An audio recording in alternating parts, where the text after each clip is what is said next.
আসসালামু আলাইকুম এভরিওয়ান। আজকে আমি পেঁয়াজ কলি ভর্তা করব। তা আমি একটা আলু পাতলা পাতলা করে কেটে নিয়েছি। অল্প লবণ হলুদ দিয়ে এটা ভালো করে ভেজে নেব। পেঁয়াজ কলিটাও আমি দিয়ে দেব। দিয়ে একটু ভালো করে নেড়ে নেব। কয়েকটা শুকনো মরিচ দিয়েছি, টমেটো দিয়েছি, কাঁচামরিচ দিয়েছি, কয়েকটা রসুনের কোয়া দিয়েছি আর পেঁয়াজ কুচি দিয়ে ভালো করে ভেজে নেব। এটা যখন একটু ভাজা ভাজা হবে তখন মাঝে একটু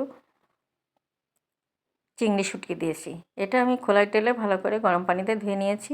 সামান্য লবণ হলুদ আর তেল দিয়ে একটু ভালো করে ভেজে নেব, নিয়ে একসঙ্গে সবগুলো ভাজবো। এটা ভাজা হয়ে গেলে আমি শিলপাটায় বেটে নেব। এটা আপনারা চাইলে ব্লেন্ডারেও ব্লেন্ড করে নিতে পারেন, কিন্তু শিলপাটার ভর্তাটা আলাদা স্বাদ। তো আমার বাটাটা প্রায় হয়ে গেছে।